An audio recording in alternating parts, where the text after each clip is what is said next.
नमस्कार बच्चों। आज मैं आपके लिए एक कहानी लेकर आई हूँ जिसका नाम है नन्हा सारस और बत्तखें। तो चलो सुनते हैं। बहुत समय पहले की बात है। एक घने जंगल में एक सारस पक्षी अपने बच्चे के साथ रहती थी। उसके बच्चे का नाम छुटकू था। वह उसे खाना खिलाती थी और बहुत प्यार से उसकी देखभाल करती। छुटकू धीरे धीरे बड़ा हो गया। एक दिन उसकी माँ ने कहा, आज से तुम्हें अपना भोजन खुद तलाश करना है। तुम हमेशा मुझ पर निर्भर नहीं रह सकते। इसलिए मैं चाहती हूँ कि तुम मुझे छोड़कर चले जाओ। अब से अपना जीवन खुद शुरू करो।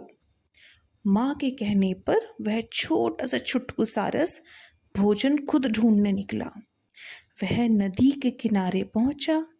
वहां पानी में कुछ जल के पौधों के साथ दो जंगली बत्तखें भी तैर रही थी।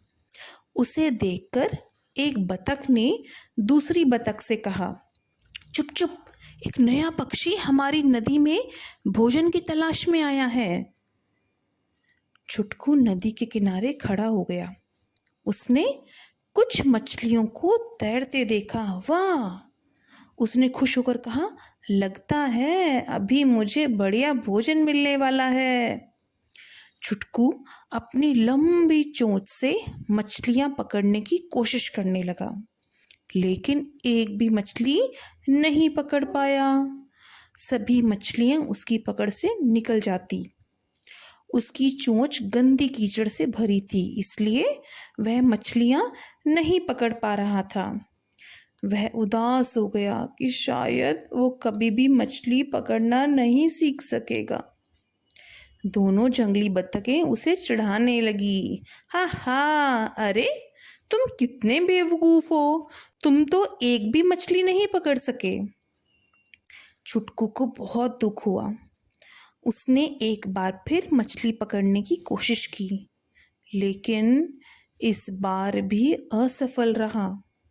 वह अपनी नुकीली चोंच से बार बार मछली पकड़ने की कोशिश करता, लेकिन एक भी मछली नहीं पकड़ पाता। जब वह एक भी मछली नहीं पकड़ पाया तो दोनों बत्तखें उस पर हंसने लगी और उसका मजाक उड़ाने लगी। तुम तो बहुत बेवकूफ सारस हो। छुटकू बहुत उदास और निराश हो गया। उसे अपना चेहरा पानी में दिखाई दिया। उसका चेहरा कीचड़ से सना था। छुटकू मन ही मन सोचने लगा, क्या ये मेरी ही परछाई है? उसे बार बार उन बतखों के चेहरे नजर आते। वे कैसे उस पर हंस रही थी तथा उसका मजाक उड़ा रही थी। उसे उनका व्यवहार बहुत बुरा लगा। छुटकू इतना निराश हो गया कि उसने मछली पकड़ना ही बंद कर दिया।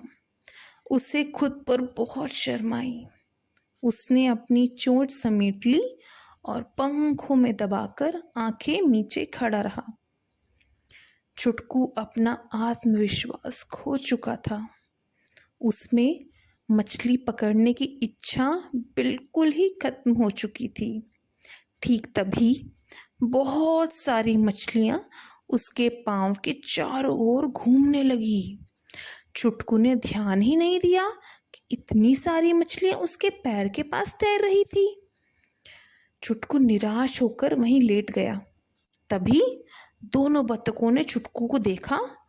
उन्हें दुख हुआ कि उन्हीं के कारण छुटकू की ऐसी हालत हुई।